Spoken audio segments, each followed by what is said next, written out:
لیکن تقریباً ہر نبی نے اپنی قوموں کو اللہ کی دعوت دی. کسی قوم نے کبھی مطالبہ نہیں کیا پہلے اللہ ہمیں دکھا دیجئے. صحابہ کرام نے بھی کبھی صحابہ کرام نے بھی اللہ کے نبی سے مطالبہ نہیں کیا کہ یا رسول اللہ ہمیں پہلے اللہ دکھا دیجئے. البتہ صحابہ کرام نے یہ کہا تھا یا رسول اللہ اس دنیا میں ہم اللہ کو نہیں دیکھ سکتے، ٹھیک ہے، کیا آخرت میں دیکھیں گے یا نہیں؟ اس وشونا پرون خدا قیامت دو، کیا ہم اپنے اللہ کو دیکھ سکیں گے قیامت کے دن؟ تو جناب رسول اللہ صلی اللہ علیہ وسلم نے جواب میں فرمایا، بخاری میں حدیث ہے اور ایک جگہ نہیں بھی بہت ساری جگہوں پر یہ حدیث موجود ہے. اللہ کے نبی علیہ السلام نے ارشاد فرمایا حل تضامون فی رؤیت القمر لیلۃ البدر لیس دونہ سحاب. کیا تمہیں 14ویں رات کا چاند جب کہ وہ چمک رہا ہو، آسمان بالکل صاف شفاف ہو، درمیان میں کچھ بھی نہ ہو، اس چاند کی دیکھنے میں تمہیں کوئی مشکل محسوس ہوتی ہے؟ صحابہ کرام نے عرض کیا کوئی مشکل نہیں. فرمایا کذالک ترون ربکم، اسی طرح تم قیامت کے دن اپنے اللہ کو دیکھو گے. تو قیامت میں تو دیکھیں گے، لیکن اس دنیا میں ہم دیکھ نہیں سکتے. جب دیکھ نہیں سکتے تو ہم کیسے پہچانیں گے اللہ کیسا ہے؟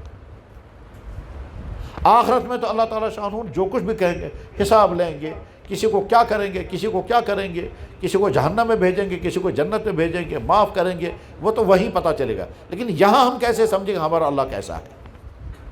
تو جواب ہمارے پاس 2 سورس ہیں، تیسرا کوئی نہیں. سورس نمبر 1 اللہ اپنے آپ کے بارے میں خود بتا دے میں کیا ہوں. سورس نمبر 2 جناب رسول اللہ صلی اللہ علیہ وسلم فرمائیں گے اللہ کیسا ہے. بس یہ 2 سورس ہمارے پاس ہیں، اس کے علاوہ تیسرا کوئی سورس نہیں ہے. اب ہم اللہ سے درخواست کرتے ہیں یا اللہ آپ ہمیں اپنے تعارف کرا دیجئے. اور یہ تعارف کیوں کرانا ہے؟ جس اللہ کو ہم مانتے ہیں اس اللہ کو جان جائیں وہ اللہ کیسا ہے. اور جب جان جائیں گے تو اس اللہ کی محبت، اس اللہ کی قدرت، اس اللہ کا خوف، اس اللہ کا تعلق ہمارے لیے قائم کرنا آسان ہو جائے گا، کیونکہ جب ہم جان جائیں گے وہ ہے کیسا. اب ہم اللہ تعالیٰ سے کہتے ہیں یا اللہ آپ خود ہی اپنا تعارف کرا دیجئے ایک، اور دوسرا اپنے نبی کا تعارف بھی کرا دیجئے. اور نبی علیہ السلام سے کہیں گے یا رسول اللہ آپ جس اللہ کے لیے ہمیں بلا رہے ہیں اس اللہ کو تو بتائیے نا وہ کیسا ہے، اس اللہ کے بارے میں ہمیں تفصیل بتائیے اور اپنے بارے میں بھی بتائیے. تو اللہ کو پہچاننے کا سب سے بہترین طریقہ کیا ہے؟ خود اللہ تعالیٰ شانہ کا اپنا بیان.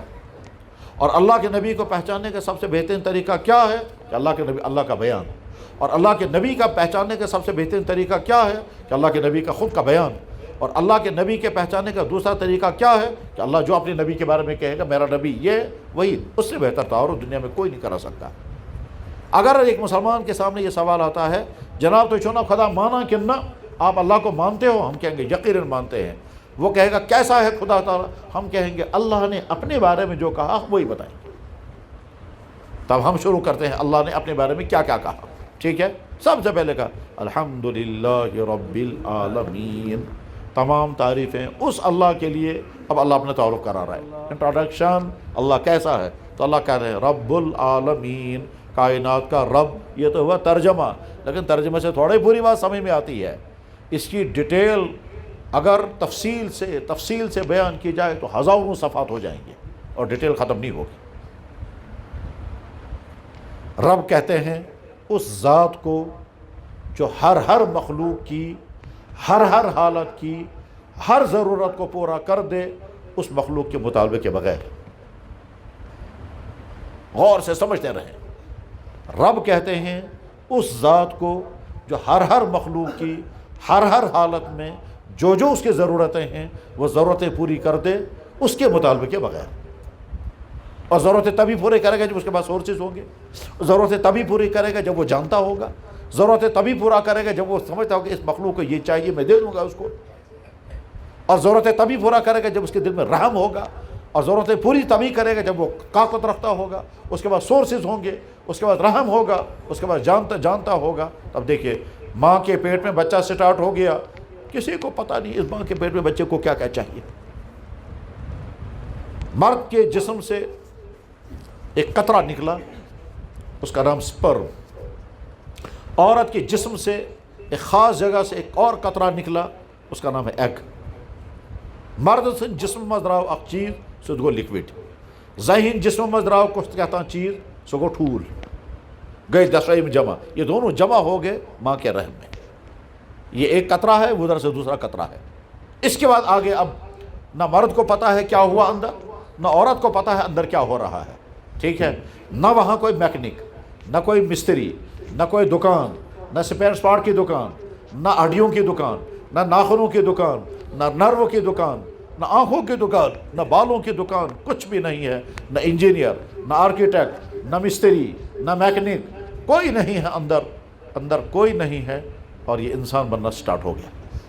کون بنا رہا ہے اسے؟ بس اس کی شکل کیسے بنے گی؟ اللہ کہتے ہیں میں نے تیرے جسم میں ایک پانی کا قطرہ پیدا کیا، اس کا نام ہے نطفہ، وہ میں تیار کرتا ہوں، پھر اس کو وہاں تک پہنچانے کا سسٹم میں نے بنایا۔ اس سسٹم میں نے مزہ بھی تھوڑا سا رکھا تمہارے لیے، ٹھیک ہے؟ اس مزے کی وجہ سے تم وہ کام کرو گے، لیکن مجھے مزہ تھوڑے کروانا ہے، مجھے تو اصل میں سسٹم کامیاب بنا کر کے تاکہ تم کو آگے اولاد مل جائے، انسان پیدا ہو جائے۔ میں اگر صرف حکم کرتا اور تم شاید اس پر عمل نہ کرتے، میرے حکم جیسے میرے دوسرے بہت سارے حکموں کو تم پورا نہیں کرتے ہو، اس کے خلاف ورزی کرتے ہو، یہ بھی حکم کرتا اس کی بھی خلاف ورزی تم کرتے، نتیجہ ہے تمہیں اولادی نہ ملتی، اس لیے میں نے اس میں چٹنی لگا دی اور مزہ پیدا کر دیا۔ اس مزے کی وجہ سے تم مجبور ہو، مرد مجبور ہے عورت سے ملنے کے لیے، عورت مجبور ہے مرد سے ملنے کے لیے۔ چلو اولاد کی بھی تمنا ہے، لیکن ساتھ میں اپنی چاہتیں بھی پوری ہو رہی ہیں، اور اس میں ذائقہ بھی رکھا، مزہ بھی رکھا، میلان بھی رکھا، اٹریکشن بھی رکھا ہے، اسی اٹریکشن کو پورا کرنے کے، ٹھیک ہے صاحب؟ اب تمہاری باڈی میں ایک چیز پیدا ہو جانی چاہیے، سپرم۔ اس سپرم میں وہ ساری چیزیں ہونی چاہیے کاؤنٹنگ کے ساتھ، وہ تمہارے بس میں نہیں، وہ میں خود پیدا کر دیتا ہوں۔ پیدا کر دیا اللہ نے، اس کے بعد پھر ایک خاص سسٹم کے ساتھ یہ مرد کے جسم سے عورت کے جسم میں پہنچ گیا، اس اور خاص سسٹم کے ساتھ اوری کے اندر دونوں جمع ہو گئے، اور جب دونوں جمع ہو گئے تو دو لکوڈ قطرے ہیں گے، اب یہاں سے انسان بننا شروع ہو گیا۔ اللہ تعالیٰ فرماتے ہیں میں اپنا تعارف کرا رہا ہوں، هو الذی یصورکم فی الارحام کیف یشاء، وہی تمہارا رب ہے جو ماں کے رحم میں اس کی شکل بنائے گا، یا تو مرد بنائے گا یا اس کو عورت بنائے گا، اور مرد ہونے کے لیے جو کچھ ہونا چاہیے وہ سارا میں اسے دوں گا، عورت بننے کے لیے جو کچھ چاہیے وہ سارا میں اسے دوں گا۔ تمہاری کوئی ہیلپ مجھے نہیں چاہیے، تمہارا کوئی سپورٹ مجھے نہیں چاہیے، تمہیں کچھ بھی نہیں کرنا ہے۔ تمہاری وہ عورت جس کے پیٹ میں یہ سب بن رہا ہے وہ چل رہی ہوگی، بیٹھی ہوگی، سوئی ہوگی، کھا رہی ہوگی، کبھی بیمار ہوگی، کبھی کیا ہوگی، لیکن اسے پتہ نہیں اندر کیا ہو رہا ہے۔ البتہ وہ انتظار میں ہے کہ اب کیا ہوگا، لڑکا آئے گا کہ لڑکی آئے گی۔ کبھی تمنا ہوگی خدا منگو ساسوں لڑکا، کبھی تمنا ہوگی خدا انگاتی لڑکی، لیکن تمہاری تمنا سے کچھ نہیں ہوگا، بس میں میرا فیصلہ چلے گا۔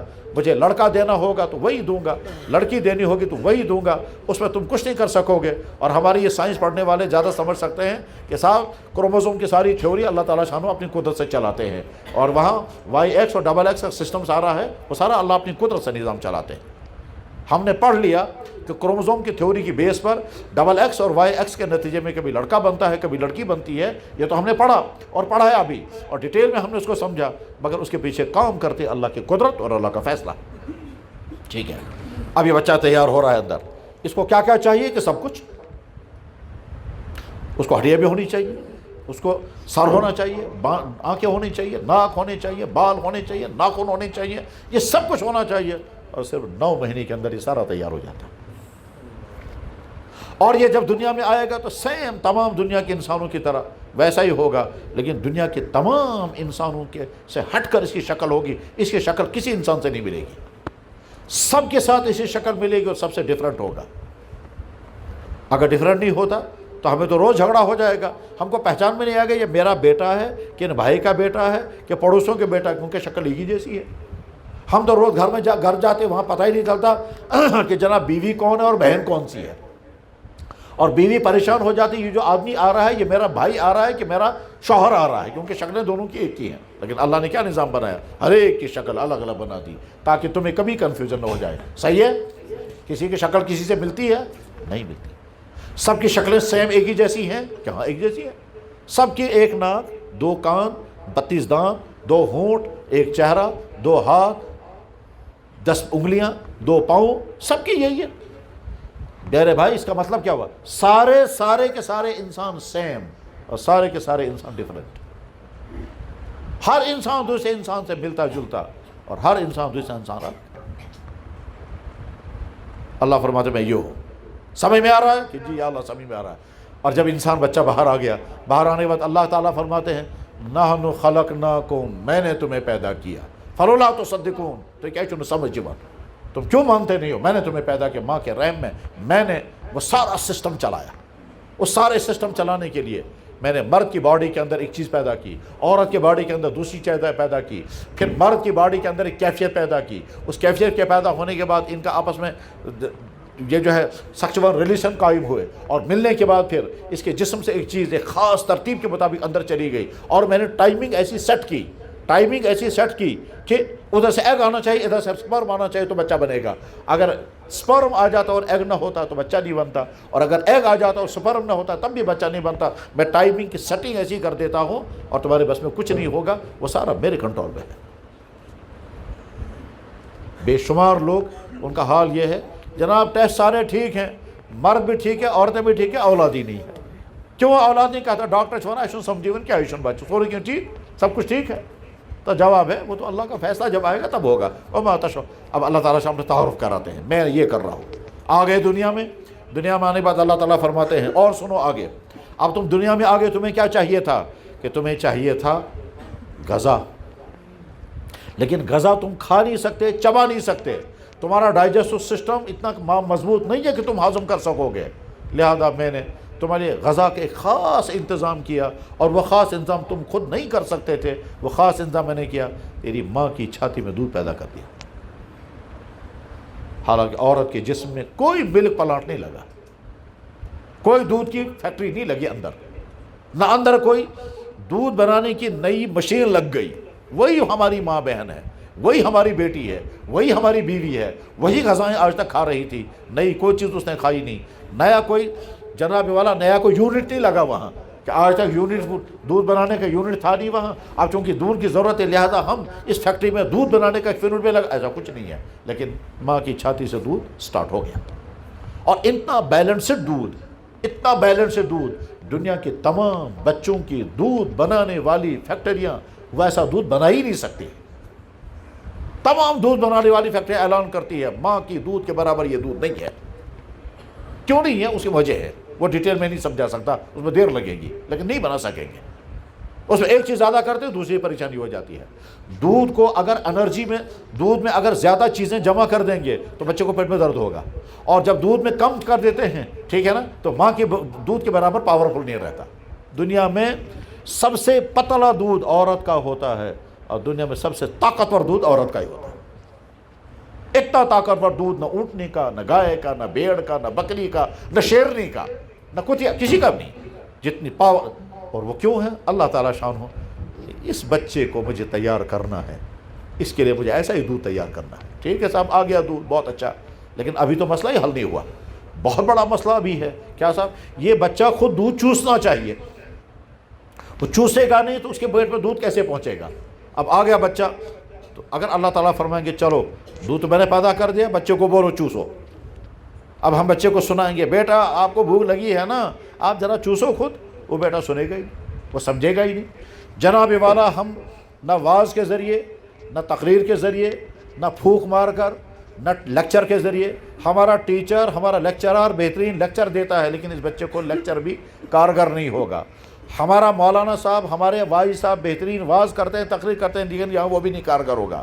ہمارا پیر صاحب بہت شاندار پھونک مارتا ہے اور بیمار ٹھیک بھی ہو جاتے ہیں اللہ کے فیصلے سے، مگر یہاں تو پھونک بھی کام نہیں کرے گا. غرض یہ کہ اس بچے کو چوسنا سکھانا ہے. دنیا میں کسی کے پاس کوئی طریقہ ہی نہیں ہے اس بچے کو سکھانے کے لیے. اور ادھر سے یہ بھی مسئلہ ہے کہ ماں کے پیٹ میں کوئی ٹریننگ کر کے بچہ نہیں آیا، اس کو کسی نے بتایا کہ تمہیں دنیا میں جانا خود چوسنا ہے. اب کیا کریں گے؟ لیکن ہوتا کیا ہے؟ اللہ کو سمجھو. ہوتا یہ ہے بچہ ابھی تھوڑی دیر پہلے ماں کے دنیا سے آیا، اس کے بعد پھر نہلایا گیا، کپڑے پہنائے گئے. نہلانے اور کپڑے پہنانے کے بعد پھر کیا کرتے ہیں ہم ایمان والے مسلمان؟ اس بچے کو پہلے اذان پڑھتے ہیں، اور اذان ہی پڑھنی ہے. اس کے بعد بچے کو تحنیک کرتے ہیں، یعنی کھجور چبا کر کے بچے کے منہ میں ڈالتے ہیں. ٹھیک ہے. اور اس کے بعد پھر ماں اس بچے کو چھاتی کے ساتھ لگاتی ہے. 3 یا 4 سیکنڈ یہ بچہ رکے گا اور اچانک چوسنا شروع کر دے گا. کون سکھاتا ہے اسے؟ بھیا اگر اللہ نہیں سکھائے گا، دنیا کی کوئی طاقت اس بچے کو چوسنا نہیں سکھا سکتے. کوئی سورس ہی ہمارے پاس نہیں ہے. نہ ٹریننگ دے سکتے ہیں، نہ ڈانٹ سکتے ہیں، نہ لیکچر دے سکتے ہیں، نہ محنت سماج کر سکتے ہیں، نہ کوئی ٹریٹمنٹ ہے، نہ کوئی دوائی ہے، کچھ بھی نہیں، کچھ بھی نہیں. اگر اللہ اس بچے کو چوسنا نہیں سکھائے گا، کوئی دنیا کی طاقت نہیں سکھا سکتی ہے. رب جس موقع پر جس مخلوق کو جو چاہیے وہ رب اس کو عطا کر دیتا ہے. اس وقت اس بچے کو کیا چاہیے؟ ماں کی چھاتی میں دودھ اور اس بچے کو کچھ چوسنا. اللہ کہتے ہیں میں اپنا تعارف کرا رہا ہوں تمہیں، میں کیا ہوں، میں نے کیا تمہارے لیے کیا ہے. ٹھیک ہے صاحب. اب بچہ دودھ چوس رہا ہے. بچے کو نہیں معلوم ہے میرا ماں کی چھاتی میں دودھ کتنا آیا، اور ماں کو بھی معلوم نہیں میری چھاتی میں دودھ کتنا ہے، اور کسی کو نہیں معلوم ہے کہ بچے کی کیپیسٹی کتنی ہے، اس بچے کے پیٹ میں کتنی گنجائش ہے. جس گنجائش کے اتنا ہی دودھ ہم ڈالیں گے. ہم جب کھانا کھاتے ہیں نا تو انسانوں نے کیا کیا ہے، سب نے اندازہ لگا یار ہم کو چائے پینی ہے کپ اتنا بڑا بنائیں گے، ہم کو گلاس پانی پینا ہے گلاس اتنا بڑا بنائیں گے، ہم کو کھانا کھانا ہے پلیٹ اتنا بڑا بنائیں گے. سب کے پاس آئیڈیا بنا ہوا ہے کہ ہم کو کھانا کتنا چاہیے جس سے ہمارا پیٹ بھر جائے. یہاں تو کوئی آئیڈیا نہیں لگا سکتے. نہ بچہ بتا سکتا ہے میرے پیٹ میں گنجائش کتنی اور دودھ کتنا آ گیا، نہ ماں کو پتہ چل سکتا ہے کہ میرا دودھ کتنا بنا اور اندر کتنا چلا گیا. اور میرے بھائی پیٹرول پمپ پر تو مشین لگی ہوئی ہے، میٹر دکھا رہا ہے کتنا دودھ کتنا پیٹرول چلا گیا. یہاں تو کوئی پیٹرول پمپ کا کوئی میٹر بھی نہیں لگا ہوا ہے جو میٹر بتا دیتا ہے ہم کو کہ ماں کی چھاتی سے بچے کے منہ میں دودھ کتنا چلا گیا. کوئی میٹر نہیں ہے، کیسے پتا چلے گا؟ کچھ نہیں بات. تو کیا ہوگا؟ خطرہ اس بات کا ہے کہ بچے کے پیٹ میں دودھ اس سے زیادہ چلا گیا جتنا یہ بچہ ڈائجسٹ کر سکتا تھا. تو کیا ہوگا؟ اب بچہ کہہ بھی نہیں سکتا ہے مہربانی کرو میرے پیٹ میں زیادہ دودھ آ گیا اب مت ڈالو. وہ کہہ بھی نہیں سکتا. ماں دودھ کو روک بھی نہیں سکتی، اسے پتہ بھی نہیں چلتا. تو اللہ نے ایک اور نظام چلایا. وہ کیا نظام چلایا؟ یعنی رب ہے. اللہ جانتے ہیں دودھ زیادہ چلا گیا ہے، یہ دودھ ڈائجسٹ نہیں کر سکے گا. اب کیا کریں گے؟ اس دودھ کو باہر نکال دیں گے. تو کبھی کچا دودھ باہر آ جاتا ہے اور کبھی پکا دودھ باہر آتا ہے. وہی ماں پریشان ہو جاتی ہے، امس کیا جاؤ دودھ واپس، امس دودھ پھٹت واپس کن اومے واپس. سچ گژھان پریشان. اس کو کہاں معلوم ہے یہ اللہ کی مہربانی ہے، کیونکہ یہ اوور ہو گیا تو اس کو اللہ نے باہر نکال دیا. چلیے سب ٹھیک ہے. ٹھیک. اب بچے کو بھوک لگے گی، بیمار ہوگا، پریشان ہوگا، پیٹ میں درد ہوگا. یہ بول نہیں سکتا، یہ کہہ نہیں سکتا.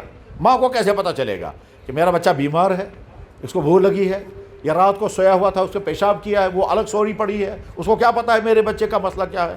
اب کیسے پتہ چلے گا؟ کیسے بتائے گا یہ ماں کو؟ تو اللہ نے ایک اور چیز اس کو دے دی. اس چیز کے وجہ سے یہ بچہ اپنی ماں کو سب کچھ بتا دیتا ہے. اس چیز کو ہم کہتے ہیں رونا.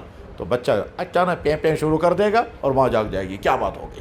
اور جو ہی وہ بچہ میں کرے گا، پیں پیں کرے گا، ماں ایک دم اٹھے گی، دیکھے گی پیشاب کیا ہے تو کپڑے چینج کرے گی. ٹھیک ہے. بھوک لگی ہوگی تو دودھ پلائے گی، اور ٹھنڈ لگی ہوگی تو کپڑا اڑائے گی، اور پیٹ میں درد ہوگا تو مالش کرے گی. ٹھیک ہے. اور یہی ہوتا ہے. کس نے بچے کو رونا سکھایا؟ جواب اسی اللہ نے. اور اگر اللہ اس بچے کو رونا نہیں دے گا تو ماں کو نہیں پتہ چلے گا میرے بچے کے مسائل اس وقت کیا ہیں، میرے بچے کی اس وقت ضرورت کیا ہے. تو اللہ نے بچے کو رونا دیا، اور بچے کو پتہ بھی نہیں میں رو رہا ہوں، اسے نہیں پتہ ہوتا میں رو رہا ہوں، وہ تو شعور ہی نہیں ابھی اسے. چلیے سب ٹھیک ہے. رو کر کے اپنے سارے مسئلے حل کر رہا. لیکن اس میں خطرہ ایک اور کا تھا. وہ خطرہ یہ تھا، ماں کہتی ہے پریشان کر دیا تو نے، رات میں 10 مرتبہ جاگتا ہے، مر جا تو. ظاہری بات ہے آدمی 1 مرتبہ 2 مرتبہ 4 مرتبہ تنگ تو آئے گا ہی تنگ، اور کتنا ہی ہمدرد ہو تنگ تو آئے گا. لیکن کبھی ماں تنگ نہیں آتی. کیوں نہیں آتی؟ اللہ اس ماں کے دل میں اللہ نے اتنی محبت ڈالی ہے کہ یہ ماں ہفتوں نہیں، مہینوں نہیں، سالہ سال اس بچے کے لیے کھڑا رہنے کے لیے تیار ہے. لیکن کبھی نہیں کہے گی خدا ابھی سے تو منہ کیا چھن مرا دینا سنت میں پریشان کر، کبھی نہیں کہے گی. نہ بددعا کرے گی، نہ تنگ آئے گی، نہ برا بلا کہے گی، نہ تھپڑ مارے گی. ہاں یہ تو ہو سکتا ہے کہ بچہ جب بڑا ہو جائے گا، بالغ ہوگا، اور اس وقت یہ غلطی کرے گا تو ماں برا بلا کہے گی، ماں تھپڑ بھی مارے گی، کبھی کبھی ماں بددعا بھی کرتی ہے. لیکن جس وقت یہ دودھ پینے کی زندگی میں ہوتا ہے اس وقت کوئی ماں اپنے بچے کے لیے کبھی نہیں کہے گی خدایا ابھی سے تمہیں موت ہوئی کیا اس کرنے سے پریش، کبھی نہیں کہے. یہ محبت کس نے ڈالی ماں کے دل میں؟ کتنا بڑا ہے. اور اس محبت کا اللہ تعالیٰ صاحب نے ریفرنس بھی دیا کہ دیکھو تم سوچو جب تم چھوٹے بچے تھے. اور آپ نے اور سامنے ایک چیز اور سمجھ مجھے آپ کے ذہن میں وہ بھی سمجھاتا ہوں. ہر مخلوق کے بچے ہوتے ہیں, شیرنی کا بھی, کتیا کا بھی, خنزیر کا بھی, بکری کا بھی, گائے کا بھی, چڑیا کا بھی, کیڑے مکوڑوں کا بھی. ہر مخلوق کا بچہ ہوگا. دنیا میں سسٹم یہی ہے, ہر مخلوق آگے چلے گی بچوں کے ذریعے. ہر میل فیمیل کے بعد اب بچہ آگے آئے گا. دنیا کا کوئی بھی بچہ اپنی ماں سے اتنی خدمت نہیں لیتا جتنی خدمت انسان کا بچہ اپنی ماں سے لیتا ہے. دنیا کا کوئی بچہ, چڑیا کا بچہ اپنی ماں سے اتنی خدمت نہیں لیتا, بکری کا بچہ اپنی ماں سے اتنی خدمت نہیں لیتا, گائے کا بچہ اپنی ماں سے اتنی خدمت نہیں لیتا, اونٹنی کا بچہ اپنی ماں سے اتنی خدمت نہیں لیتا, شیرنی کا بچہ اپنی ماں سے اتنی خدمت نہیں لیتا. کوئی بھی مخلوق اپنی ماں سے اتنی خدمت نہیں لیتی جتنی انسان کا بچہ اپنی ماں سے لیتا ہے. ہر مخلوق کا بچہ تھوڑی دیر میں کھڑا ہو جائے گا. آج کل دیکھتے ہوں گے آپ, یہ ہمارے بکروال بھائی, ٹھیک ہے نا, بکریاں لے کے چلتے ہیں نا, راستے میں بھیڑ کا بچہ ہو گیا, اس کو بھیڑ کا بچے کو پیچھے باندھے گا اور چل پڑے گا.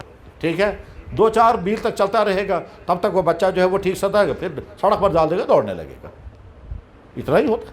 اور انسان کا بچہ کب تک, جناب مہینوں تک تو وہ آنکھ بھی نہیں کھولتا.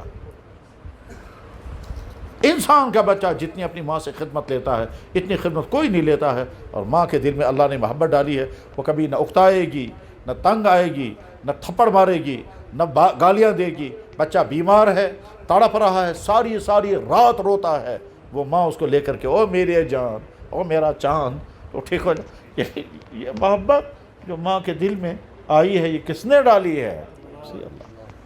پھر اللہ نے ریفرنس دے کر کہا, اے انسانوں, جب تیرا ماں باپ چلا جائے گا دنیا سے تو تم مجھ سے دعا کرنا, اے اللہ میری ماں باپ نے میرے بچپن میں جیسے میرے ساتھ شفقت کی ہے وہی شفقت آپ ان کے ساتھ کرنا.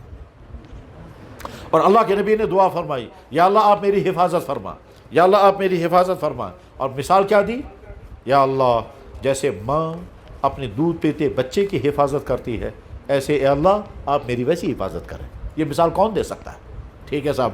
اب بچہ جو ہے ماں کی شفقتوں میں دن پر دن گزر رہا ہے, ماں کی چھاتی میں دودھ آ رہا ہے, بچے کو مل رہا ہے, چل رہا ہے. جو ہی ایک من دودھ بچے کے منہ پیٹ میں چلا گیا, ایک من دودھ بچے کے پیٹ میں چلا گیا, تو یہ بچہ ماں کو پہچاننے لگتا ہے. سب سے پہلے اپنی ماں کو پہچانتا ہے, اس کے ذہن میں اپنی ماں کی شکل فیٹ ہو جاتی ہے. اس کا نہیں کیا, اجنبی عورت کو دیکھے گا تو وہ اکتائے, وہ جو ہے وہ پیچھے ہٹے گا, اور ماں کو دیکھے گا تو جھپڑ کر آئے گا. تو سب سے پہلے اپنی ماں کو پہچانتا ہے. ٹھیک ہے صاحب. اب کچھ عرصے کے بعد کیا ہوگا, کچھ عرصے کے بعد یہ اچانک کھجلانے لگے گا. کیوں کھجلانے لگے گا؟ اس کی باڈی میں کھجلی پیدا ہوگی. اب تک اس کی باڈی میں کھجلی پیدا ہی نہیں ہوتی تھی. کیوں نہیں ہوتی تھی؟ اللہ جانتے تھے اب یہ کھجلا نہیں سکتا, تو تب تک کھجلی نہیں پیدا ہونے دیتے. اور جو ہی کھجلانے کی طاقت اس کے اندر آ گئی, ناخن تو اللہ نے پہلے دے دیے ہیں, ناخن تو اللہ نے ماں کے پیٹ سے دیے ہیں, لیکن دنیا میں ابھی اسے کھجلانا ہے. اور جب وہ اس عمر میں پہنچ جائے گا, کوئی سمجھنے لگے مشکش و نامت, ٹھیک ہے, تو اور جو ہی وہ سمجھنے لگے گا, یہ کب سمجھے گا؟ جب اندر ایک پورا سسٹم ڈیولپ ہو چکا ہوگا. وہ کیا سسٹم ہے؟ یہاں کھجلی آ گئی, دماغ کو سگنل چلا گیا, دماغ چیک کرے گا یہ کھجلی کہاں پر ہے, اور دماغ ہاتھ کو آرڈر کرے گا, اور ہاتھ اسی جگہ اگر کھجلائے گا ایسے. اور اگر تم کو سمجھ میں نہیں آ رہا ہوگا یہ, تو میں اور سمجھاتا ہوں تم کو. آج کل گرمیاں ہیں, مان لیجیے آپ رات کو سوئے ہوئے تھے, اندھیرے میں آپ کو مچھر نے کاٹا. کہاں پر؟ گردن پر.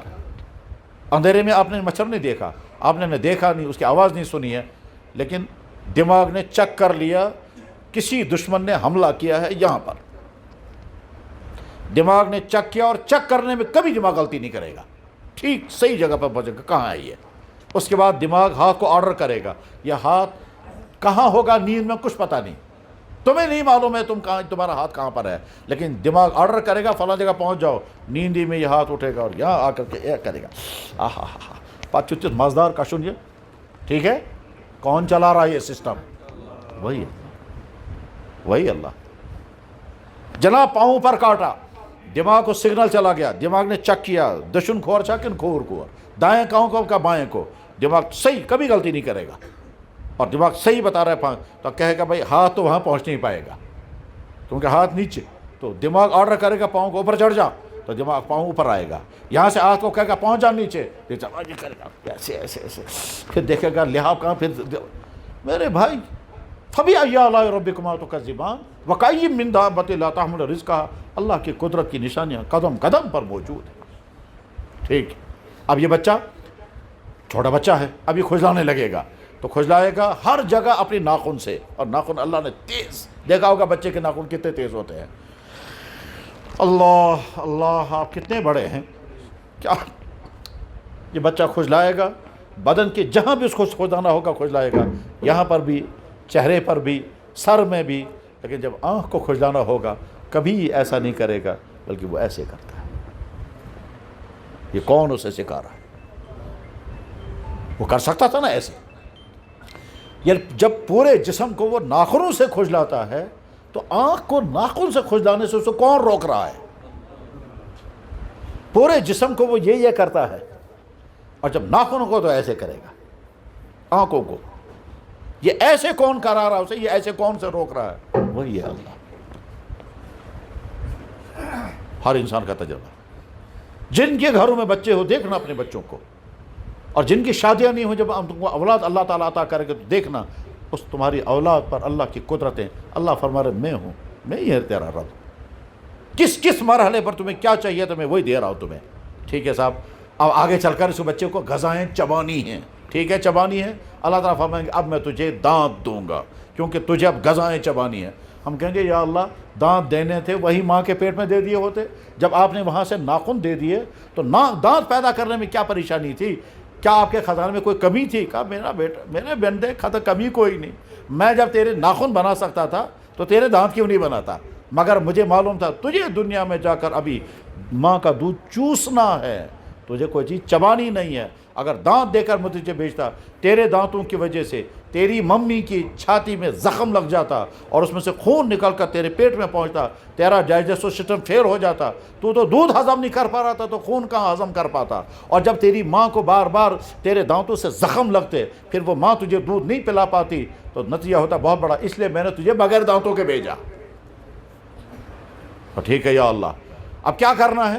کہ ہاں تیرا ختنہ ہوا یا بھی نہیں ہوا؟ کہنے لگا یا اللہ وہ تو بچپن میں ہی کر دیا تھا، وہ کاٹ دیا تھا میرا، تو یا اللہ وہ وہیں سے کاٹ کے بھیجتے آپ، یا پیدا ہی نہیں کرتے؟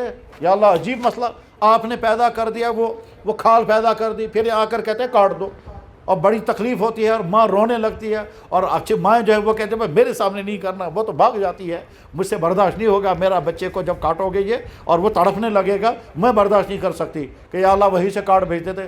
یہ میرے بندے، اللہ اکبر، مرد کے جسم میں سب سے زیادہ سینسیٹیو، مرد کے جسم میں سب سے زیادہ نازک کھال، اور مرد کے جسم میں سب سے زیادہ حساس پرائیویٹ پارٹ، کیوں اللہ نے بنایا ایسا؟ اس کی وجہ ہے، عورت کے جسم میں سب سے زیادہ نازک حصہ اس کی چھاتی ہے، کیونکہ بچے کو دودھ پینا ہے۔ اگر یہ سخت ہوگا، اگر یہ سخت ہوتا اور بچہ جب چوسے گا تو اس کے ہونٹوں میں ہٹ ہو جاتے ہیں، ہٹ سمجھتے ہو؟ ہٹ سمجھتے ہو؟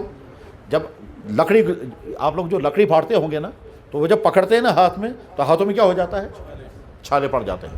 تو جب بچہ اپنے نازک ہونٹوں سے اپنی ماں کو چوستا رہتا تو اس کے ہونٹوں میں چھالے پڑ جاتے ہیں۔ اس لیے اللہ نے اپنی ماں کی چھاتی کو اتنا نرم بنایا، اتنا نرم بنایا کہ عورت کی باڈی میں اس سے زیادہ نرم اور کوئی پارٹ نہیں، اور مرد کے پرائیویٹ پارٹ کو اللہ نے اتنا نرم بنایا۔ کیوں نرم بنایا؟ اس کی ایک وجہ ہے، وہ وجہ ابھی نہیں بتاؤں گا میں، اس کی وجہ بڑی ڈیٹیل میں سمجھنے کی ہے، وہ وجہ میں نہیں، لیکن سب سے زیادہ نازک اور حساس اور سینسیٹیو وہی جگہ بنائی، اتنی حساس ہے کہ وہ دفعہ چھو جاتا ہے تو سخت ہو جاتا ہے، چھو جاتا ہے تو حرکت آ جاتی ہے، اس لیے اللہ نے اس کو حساس بنایا۔ آگے چل کر کے اس کو حساس ہونا ہے تاکہ وہ جلد حرکت میں آ جائے، کیونکہ تم کو ایک بڑی ضرورت پوری کرنی ہے اس کو، اس لیے اللہ نے اس کو بنایا حساس۔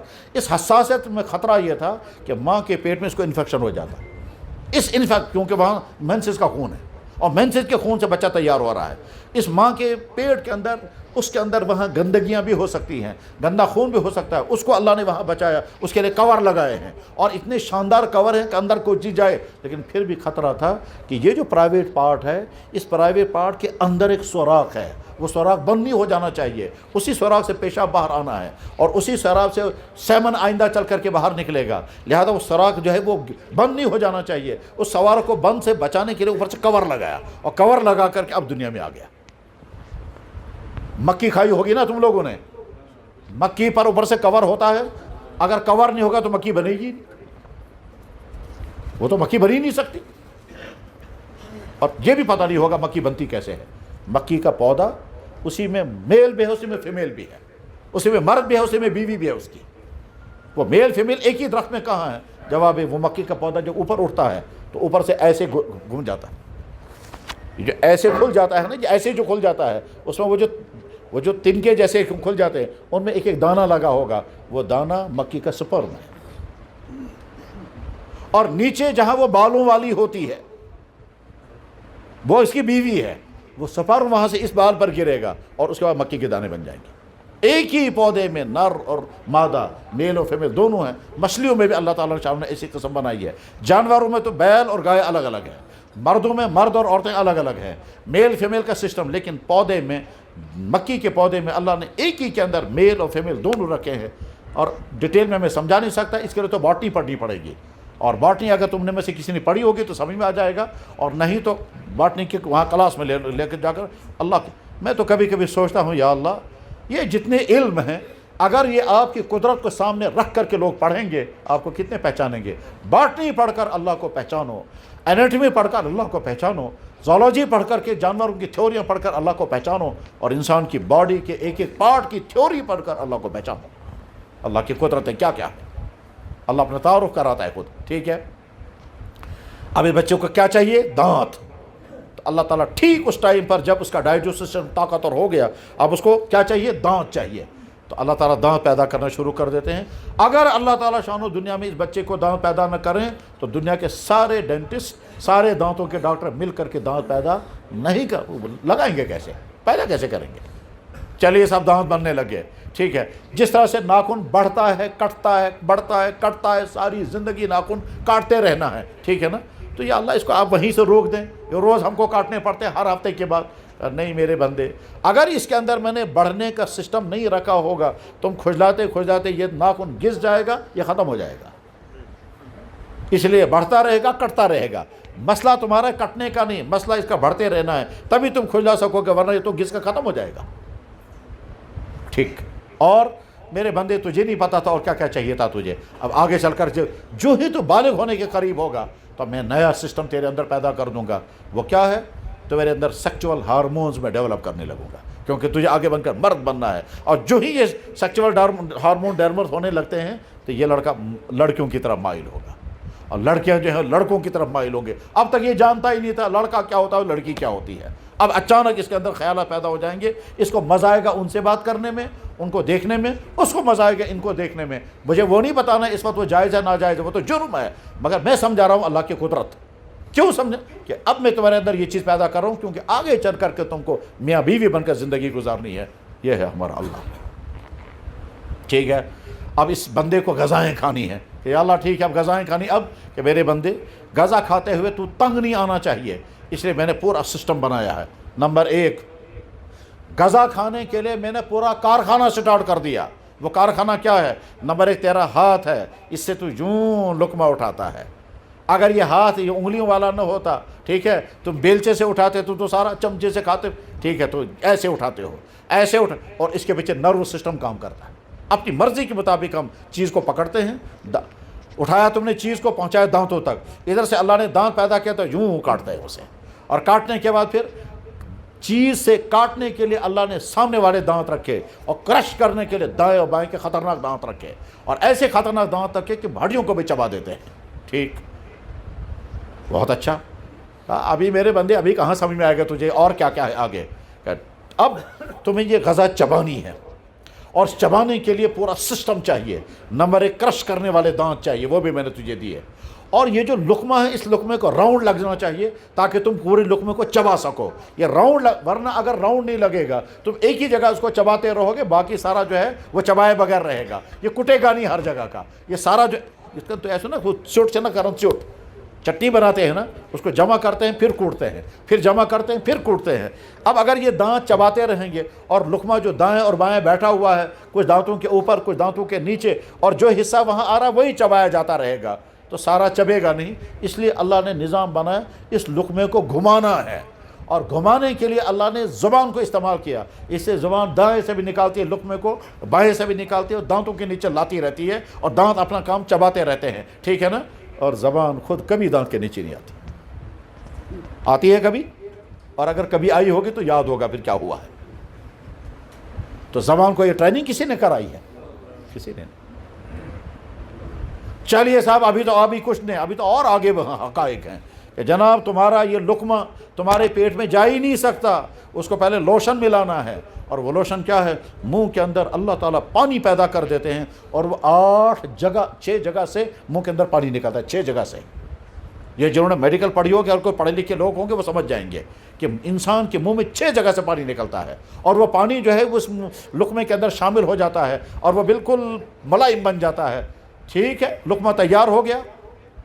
یہاں تک تو سمجھنا آسان ہے, بہت آسان ہے. اس کے بعد ایک عجیب اللہ کی حکمت ہے جس کو اکثر لوگ نہیں سمجھتے. ہاں ہو سکتا ہے ڈاکٹروں نے پڑھا ہوگا تو سمجھتے ہوں گے, لیکن باقی تمام لوگ نہ علماء نہ عوام نہ ماسٹر نہ کیا ہے وہ سسٹم.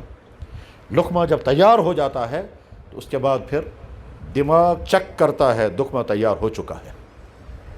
دانت نے چبانے کا کام مکمل کر لیا, لقمے کے اندر لعاب مل چکا ہے. اب ہم کو دوسرا لقمہ پہنچانا ہے, اور اس لقمے کو پیٹ کے اندر پہنچانا ہے. یہ دماغ چیک کرتا ہے, دماغ آرڈر کرتا ہے, دماغ آرڈر کرتا ہے. کیا؟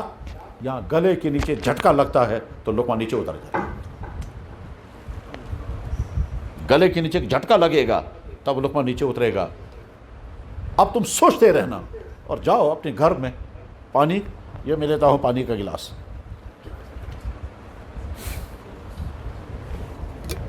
دیکھیں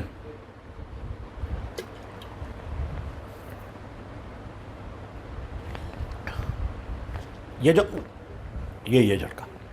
اور اگر سمجھ میں نہیں آ رہا ہوگا تو جا کر کل کو اپنی گائے کے سامنے اپنی بکری کے سامنے پانی رکھنا اور دیکھنا یہاں ڈھک ڈھک ہو رہا ہوگا. یہ جو ڈھک ڈھک یہاں ہوتا ہے وہی ہے اللہ کا نظام. یہ انسان کے گلے میں بھی اللہ نے رکھا ہے اور جانوروں میں بھی اللہ نے رکھا ہے. اگر یہ ڈھک ڈھک نہیں ہوگا, یعنی یہ جھٹکا اگر نہیں لگے گا تو لقمہ نیچے نہیں اترے گا. اللہ فرما میرے اس بندے کو حلق سے نیچے اتارنے کے لیے ایک سسٹم میں نے اسے دینا ہے. اس بیچارے کو تو پتہ نہیں ہے, میں سسٹم دیتا ہوں اور اس کے ارادے کے بغیر وہ سسٹم کام کرے گا. ہم تھوڑے ارادہ کرتے ہیں اب میں اتاروں گا, وہ تو ارادے کے جو ہی لقمہ تیار ہو گیا دماغ آرڈر کرتا ہے اور ہم تب تک دوسرا لقمہ پہنچاتے ہیں, اور ادھر سے بات بھی کر رہے ہیں, موبائل پر یہ بھی کھو رہا ہے, کھانا دیکھ رہے ہیں ٹیسٹ کیسا ہے, اور ادھر سے دماغ اپنا کام کر رہا ہے, دانت اپنے کام کر رہے ہیں, زبان اپنا کام کر رہی ہے, زبان اسے گھما رہی ہے, دانت چبا رہے ہیں, لعاب نکل رہا ہے, اور سے دماغ چیک کر رہا ہے. سب کچھ تیار ہو گیا, دماغ چھٹ سے آرڈر کرتا ہے, وہ نیچے کرتا ہے, ادھر سے دوسرا لقمہ پہنچ گیا. اللہ اکبر, یہی اللہ. ٹھیک ہے, اب غذا کھاتے کھاتے ہم تنگ آ جاتے. ٹھیک ہے, اللہ نے نظام کیا بنایا, زبان کے اندر اللہ نے ٹیسٹ رکھا ہے, زبان کے اندر اللہ نے ٹیسٹ رکھا ہے. اس ٹیسٹ کی وجہ سے ہم ہر کھانے کے مزے کو الگ الگ دیکھتے ہیں کہ یہ کیسا ہے, یہ کیسا ہے. نمکین چائے کا مزہ الگ ہے, لیفٹن چائے کا مزہ الگ ہے. یہ تو بہت آسان ہے. اصل چیز یہ ہے کہ امریکن سیب بھی میٹھا ہے, ڈیلیشس سیب بھی میٹھا ہے, لیکن جب آپ چبائیں گے اور اندھیرے میں چبائیں گے تو آپ کا منہ کا ذائقہ بتا دے گا یہ کون سا والا سیب ہے. صحیح ہے؟ کیسے فرق ہوتا ہے؟ اللہ نے زبان کے اندر نظام رکھا. 10,000 ذائقے زبان ریکارڈ کر لیتی ہے, اور ایک مرتبہ جب ہم نے کوئی چیز دی, زبان نے چک کیا, ٹیسٹ کیسا تھا, مزہ کیسا تھا, دماغ میں چلا جاتا ہے, دماغ میں فیڈ ہو جاتا ہے, فائل تیار ہو جاتی ہے. سالہ سال کے بعد جب تم یہی چیز کھاؤ گے ایک دم فائل کھل جائے گی, تم کو کہ ہاں یہ وہی چیز ہے جو میں نے اس دن کھائی تھی, ویسا ہی ذائقہ ہے. فَبِأَيِّ آلَاءِ رَبِّكُمَا تُكَذِّبَانِ, کس کس نعمت کا انکار کرو گے, ہمارا رب یہ ہے. چلیے صاحب ٹھیک ہے, یہ تو بہت لمبی بات ہو رہی ہے, اگلی بات جو مجھے سمجھانی ہے وہ جلدی وہاں پہنچنا ہے. اللہ اپنا تعارف کرا رہے ہیں خود, بہت اچھا. ساتھ میں بس ایک اور چیز میں بتاتا ہوں, اس کے بعد اگلی بات کہنی ہے. میرے بھائی, اللہ تعالیٰ فرماتے ہیں دیکھو میں بہت طاقتور ہوں اور میں جب جو چاہوں گا سو کر سکتا ہوں, اور اس طرح کروں گا کہ تم کو سمجھ میں بھی نہیں آئے گا تمہیں یہ کیا کیسے, اور جب واقعہ ہو جائے گا تم حیران ہو جاؤ گے یہ کیا ہوا ہے. اب اس کی ایک مثال بتاتا ہوں, اگلی بات نہیں بتاؤں گا. اس وقت کیا ہے, اللہ, فرعون کو لوگوں نے بتایا کہ بنی اسرائیل کے اندر ایک بچہ پیدا ہوگا, وہ تمہارے لیے مصیبت ہے اور تمہارے لیے زوال کا ذریعہ ہوگا. فرعون نے مشورہ کیا, کہا ٹھیک ہے آج کے بعد بنی اسرائیل کے گھر میں جو بھی بیٹا پیدا ہوگا اس کو قتل کر دو. تو آرڈر نکل گیا اور ہر پریگننٹ عورت کی نگرانی شروع ہو گئی. جس پریگننٹ عورت کو دیکھا گیا پریگننٹ ہے تو نگرانی شروع ہوگی, لڑکا ہوگا کہ نہیں لڑکی ہوگی. اگر لڑکا پیدا ہو گیا تو ذبح, اور اگر لڑکی پیدا ہوئی تو کوئی پرواہ نہیں. قرآن کریم میں اللہ تعالیٰ نے 3 جگہ فرمایا یذبحون ابناءہم ویستحیون نساءہم, لڑکوں کو مار دیتے تھے لڑکیوں کو زندہ چھوڑتے تھے. یقتلون ابناءہم, بچوں کو مار دیتے تھے لڑکیوں کو زندہ چھوڑتے تھے. 40,000 بچے مار دیے. کیوں مار دیے؟ موسیٰ دنیا میں نہیں آنا چاہیے. اب موسیٰ علیہ السلام پیدا ہو گئے تو ماں پریشان ہو گئی, خدایا میرا بچہ پیدا ہو گیا, اب وہ فرعون کے بھیجے ہوئے لوگ آئیں گے, وہ میرے بچے کو اٹھا کر مار دیں گے, یا اللہ میں کیا کروں؟ تو اللہ تعالیٰ شانہ فرماتے ہیں میں نے موسیٰ کے ماں کے دل میں الہام کر دیا, وحی کر دی. وَأَوْحَيْنَا إِلَىٰ أُمِّ مُوسَىٰ, بچے کو دریا میں پھینک دو. موسیٰ کی ماں نے علیہ السلام بچے کو صندوق میں رکھا اور صندوق پر دریا میں پھینک دیا. آگے وہ لوگ, کہاں ہے بچہ؟ کل کے جناب وہ پیدا ہی نہیں ہوا. لیکن کیا ہوا جب انہیں نگرانی کی کوئی بچہ نہیں, انہوں نے کہا ٹھیک ہے بہت اچھا. اب موسیٰ علیہ السلام کی والدہ نے بچہ دریا میں پھینک دیا ہے. پریشان تو تھی وہ. دوسرے دن اپنی بیٹی سے کہتے بیٹا ذرا جا کے دیکھو وہ صندوق کہاں چلا گیا جس میں میرا بچہ تھا. بیٹی دریا کے کنارے کنارے چلتی رہی. آگے جا کر کے پتہ چلا وہ صندوق فرعون نے اٹھوا لیا ہے. کیسے اٹھوا لیا؟ فرعون دریا کے کنارے بیٹھا ہوا تھا, دریا کے اندر سے صندوق جا رہا ہے. جب فرعون کے نزدیک پہنچا دریا نے صندوق کو جھٹکا دیا اور کنارے پر ڈال دیا. آپ نے دیکھا ہوگا دریا میں جب لکڑی چلتی ہے تو کبھی کبھی لکڑی دریا جو ہے لکڑی کنارے کو پھینک دیتا ہے, ہوتا ہے نا ایسا. بس ٹھیک اسی طرح سے صندوق کو دریا کے کنارے پھینک دیا. فرعون نے کہا دیکھو بھائی وہ صندوق ذرا اٹھا لاؤ. اب گئے وہ اہلکار ان کے ملازم, وہ صندوق اٹھا کر کے لایا. جب کھولا تو دیکھا بچہ نکل گیا. اب فرعون فوراً سمجھ گیا کسی ماں نے اپنا بچہ دریا میں پھینک دیا ہوگا کیونکہ میرا آرڈر نکلا ہوا ہے بچوں کو مار دو. ٹھیک ہے, فرعون نے کہا یہ بھی وہی ایسا ہے کوئی بچہ ہوگا, مارو اس کو بھی. ادھر سے فرعون کی بیوی آ گئی, کہنے لگا خبردار بچے کو ہاتھ نہیں لگانا. انہوں نے کہا کیوں؟ کہنے لگا کچھ مت پوچھو مجھے کتنا پیارا لگ رہا ہے یہ بچہ. انہوں نے کہا خدا کی بند تو کہتی پیارا لگ رہا ہے, کیا پتا یہی ہوگا وہ موسیٰ. انہوں نے کہا یہ کہاں ہوگا موسیٰ, ہاتھ مت لگانا اس کو. اور فرعون کہتا کیوں نہیں؟ کہنے لگا دیکھو یہ مجھے اتنا پیارا لگ رہا ہے, بس اسے اٹھا کے چھاتی سے لگایا. اب چھاتی سے لگایا, وہ کہتا ہے باہر پھینکو اس کو قتل کرنا. انہوں نے کہا بالکل نہیں. ساتھ میں کیا کہتی ہے یہ بچہ تیرے لیے اور میرے لیے آنکھ کی ٹھنڈک بنے گا, اس کو ہاتھ نہیں لگانا. ٹھیک ہے جناب, آدمی کہیں جھکے یا نہ جھکے بیوی کے سامنے تو جھکنا ہی پڑتا ہے, اور بڑے بڑے جھکتے ہیں بیویوں کے سامنے. ٹھیک ہے, تو جناب یہ والا صورتحال یہ ہو گئی. فرعون نے کہا ٹھیک ہے جب تم نہیں مان رہی ہو تو اب کرو اس کا انتظام. کہنے لگا ہاں ٹھیک ہے اب انتظام کرنا ہے. سب سے پہلے مسئلہ یہ ہے اس بچے کو دودھ پلانا ہے, تو لاؤ جی کسی عورتوں کو. اب وہ بہت ساری عورتیں جن کے بچے مارے جا چکے تھے ان عورتوں کو جمع کر رہے ہیں, لا کر بلا رہے ہیں. ایک ایک عورت بچے کو چھاتی سے لگاتی, بچہ دودھ ہی نہیں پیتا. ماں نے اپنی بیٹی سے کہا بیٹا وہ کیا ہوا بچے کا, ذرا معلوم تو کرو. وہ بیٹی آ کر کہتی اماں جان مجھے کون بتائے گا بچہ کیا ہوا, وہ تو صندوق میں سنا میں فرعون کے محل میں چلا گیا. اس نے کہا جا کر اندر جاؤ. چنانچہ کسی طرح سے فرعون کے محل کے اندر بچی چلی گئی, اور جہاں دیکھا وہ پریشان ہے. ایک عورت کو لاتے ہیں, وہ چھاتی کے ساتھ بچے کو لگاتی ہے, بچہ دودھ نہیں پیتا. جاؤ جی, بس ایک ایک عورت آ رہی ہے اور جا رہی ہے, بچہ کسی کا دودھ پیتا نہیں. فرعون کی بیوی آسیہ پریشان ہے, اور لاؤ جی ساری عورتوں کو. اس بچی نے ہمت کر کے کہا میڈم میں بھی ایک عورت کا آپ کو پتہ بتاؤنگی، ہو سکتا ہے اس کا دودھ یہ پی لے گا۔ انہوں نے کہا جلدی بتاؤ کہاں ہے؟ انہوں نے کہا میرے ساتھ بھیج دو۔ پولیس والے روانہ ہو گئے اور بچی کے ساتھ فرعون اور موسیٰ علیہ السلام کے والدہ کو کہتے ہیں جلدی چلو آپ۔ انہوں نے کہا کہاں؟ کہا آپ کا فرعون بلا رہا ہے۔ انہوں نے کہا کیوں؟ چلے بلا رہا ہے، اب چلیں۔ آ گئی وہ، اب جب آ گئی تو بچہ سامنے ہے۔ اللہ اکبر، اللہ اللہ اللہ۔ کیا؟ جو ہی موسیٰ علیہ السلام کی ماں نے بچے کو دیکھا تو وہ ماں ہے نا، وہ کیا کرتی اس وقت؟ وہ فوراً کہتے ہائے میرا چاند، ہائے میرا بیٹا تو زندہ، آ کے اچھل کر کے گلے سے لگاتی۔ ان سب کو شک ہو جاتا ہے اسی کا بچہ ہے، شک ہوتا نا ان کو۔ اللہ تعالیٰ کہتے ہیں میں نے موسیٰ کی ماں کو کہا خبردار چوکا نہ رہنا، بے قراری مت دکھانا۔ وَرَبَطْنَا عَلَىٰ قَلْبِهَا، ہم نے اس کا دل باندھ کر کے رکھا۔ وہ جب آئی بچے کو دیکھ رہی ہے، اس طرح دیکھ رہی جیسا میرا ہے ہی نہیں، حالانکہ ہے اسی کا۔ جناب جب اگر بچہ نیچے گر جائے، جب ماں آئے گی تو کیسے بچے کو گلے لگاتی ہے، ٹھیک ہے؟ اگر بچہ دریا میں گر جائے اور لوگوں نے بڑی محنت کر کے بچے کو نکالا تو دیکھو ماں کو کیا کرے گی وہ، ٹھیک ہے؟ اب جب ماں موسیٰ علیہ السلام کی ماں نے اس بچے کو دیکھا تو بے قراری کے ساتھ وہ کہتے ہیں ہائے میرا بیٹا، ہائے میرا چاند، بلا گئے برچم سشیما چیک سشیما زندہ، اور اس کے بعد پھر گلے لگاتی۔ اللہ تعالیٰ فرماتے میں نے اس کو روک کر رکھا، خبردار بے قراری مت دکھانا۔ تب اندر سے محبتوں کا طوفان اٹھ رہا ہے اور زبان سے کہتے ہیں، زبان سے ظاہر بھی نہیں کر رہی میرا بیٹا ہے۔ اس کے بعد پھر اسے پوچھا جناب کیا حکم ہے؟ عائشہ نے کہا یہ بچہ ہے، یہ دریا سے نکالا گیا ہے، اس کی ماں کا پتہ نہیں ہے، کسی عورت کا دودھ نہیں پیتا ہے، ہم تنگ آ چکے ہیں۔ اب اس بچی نے کہا آپ کے بارے میں، آپ اس بچے کو چھاتی سے لگا کر دیکھو، ہو سکتا ہے آپ کا دودھ پیے گا تو ہماری مشکل حل ہو جائے گی۔ اندر محبتوں کا طوفان اور ظاہر سے ڈرامہ کر رہی ہے جیسا میرا بچہ ہے ہی نہیں، بڑی یعنی بے لاپرواہی سے اٹھایا بچے کو، دیکھتے ہیں اجنبی بچہ اٹھانا ہے، حالانکہ اجنبی اپنا بچہ تھا، لگا چھاتی کے ساتھ بچے نے کھٹا کھٹ چوسنا شروع کیا۔ فرعون نے کہا بہت اچھا عورت مل گئی، عائشہ نے کہا بہت اچھا عورت مل گئی، کہنے لگا جناب میڈم شاباش، ایسی تو عورت ہمیں چاہیے۔ اب کہتا ہے میڈم یہ بچہ ہم آپ کے حوالے کر دیتے ہیں، آپ اس کی پرورش کریں، اچھی طرح سے دودھ پلائیں، وظیفہ دفتر سے ملتا رہے گا آپ کو، اور پیسہ یہاں سے آتا رہے گا، نگرانی یہاں سے چلے گی۔ اب ماں اپنے بچے کو لے کر آ رہی ہے۔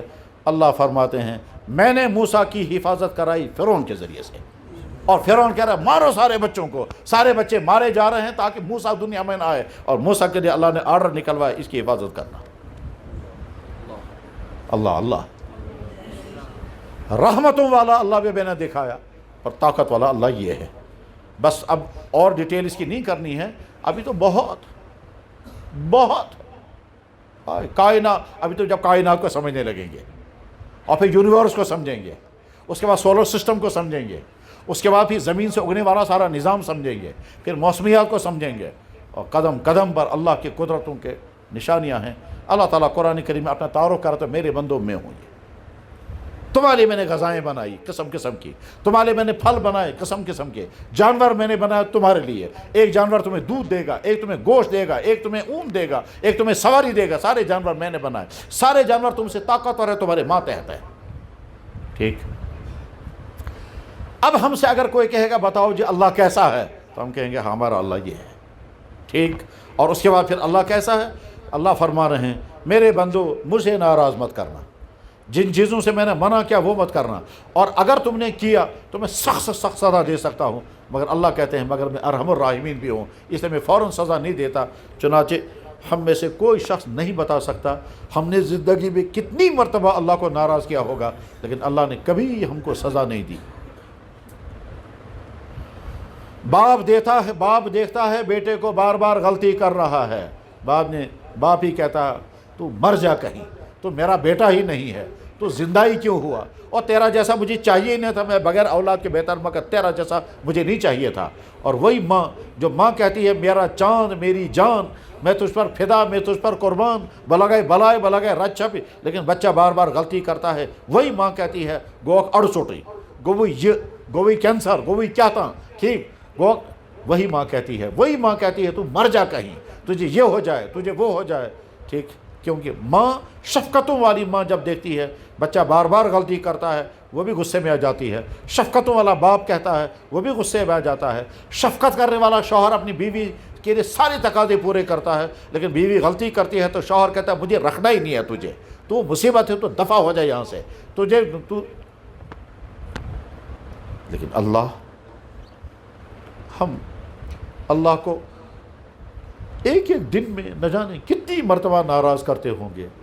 اللہ کبھی نہیں کہتا نکل جاؤ میری زمین سے، دفع ہو جاؤ یہاں سے، اور آج کے بعد میں تجھے کچھ کھانے نہیں دوں گا، اور آج کے بعد میں تجھے جینے نہیں دوں گا۔ اللہ کبھی نہیں کہتا، حالانکہ اللہ کو طاقت ہے۔ مجھے میرے بھائیوں ایک آدمی ملا، اس نے منہ بند رکھا، ہونٹ بند رکھے، اور آنکھوں سے آنسو گر رہے تھے۔ میں نے اسے پوچھا کیا کہنا چاہتے ہو، بولو بولو۔ وہ بات نہیں کر رہا تھا، ہونٹ بند، آنکھوں سے آنسو جاری۔ میں نے اسے کہا بھائی صاحب کیا کہہ رہے ہیں آپ بولو نا، کیا کہنا چاہتے ہو؟ آنکھوں سے آنسو ہیں، ہونٹ بند ہے، بات نہیں کر رہا ہے۔ اس کے بعد پھر دوسرا آدمی جو ساتھ تھا اس نے کہا جناب یہ بات نہیں کر سکتا۔ میں نے کہا کیوں نہیں کر سکتا؟ کہنے لگا اس لیے نہیں کر سکتا، اس لیے نہیں کر سکتا، یا اللہ شکر، کہ اس کی زبان میں کینسر ہو گیا تھا۔ پھر ڈاکٹروں نے ڈیسائیڈ کیا اس کی انگلی زبان کاٹ دی۔ ڈاکٹروں نے کہا اگر یہ زبان نہیں کاٹیں گے تو پورے منہ میں کینسر پھیل جائے گا، اس کے بچانے کے لیے ضروری ہے کہ زبان کاٹ دیں۔ تو زبان اس کا کاٹ دی گئی، اب یہ منہ کھولتا ہے تو کٹی ہوئی زبان ہے، یہ بات نہیں کر سکتا، یہ کھا نہیں پاتا ہے، یہ ٹیسٹ اس کا ختم ہو گیا ہے۔ اب یہ دعا کرانا چاہتا ہے میرے دعا کرو اللہ مجھے زبان واپس دے دے۔ اللہ کو طاقت تو ہے مگر آتی نہیں۔ میرے پاس ایک بچہ لایا گیا، کہنے لگے جناب بچے کے لیے دعا کریں۔ میں نے کہا کیا ہے؟ کہنے لگے اس کے ناخن ہی نہیں آئے، اور ڈاکٹروں نے کہا ہمارے پاس کوئی ذریعہ نہیں ہم اس کے ناخن پیدا کر دیں، بغیر ناخن کی انگلیاں ہیں۔ غرض ہے کہ اللہ ارحم الراحمین ہے۔ ان سارے جانور اللہ نے بنائے، ہمارے ماتحت کر دیے۔ گائے کو اللہ نے دودھ بنانے والا دودھ ہم کو دیتے، گائے کی باڈی میں اتنا دودھ پیدا کیا بچے کو بھی ملے گا ہم کو بھی ملے گا۔ بکری کو اللہ نے گوشت والا جانور بنایا، دودھ والا جانور بنایا، 2 آدمی کی ضرورت پوری ہو جائے گی۔ بھیڑ کو اللہ نے اون والا جانور بنایا، گوشت والا جانور بنایا، دودھ نہیں دے گی۔ گھوڑی کو اللہ نے سواری والا جانور بنایا، دودھ نہیں دے گی، ٹھیک ہے۔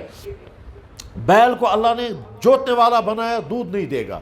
اللہ تعالیٰ فرماتے ہیں یہ جانور میں نے اپنے ہاتھوں سے پیدا کیے، پھر تم ان سے فائدے اٹھاتے ہو، کسی کا دودھ پیتے ہو، کسی کا گوشت کھاتے ہو، کسی سے اون لیتے ہو، کسی سے سواری کا کام لیتے ہو۔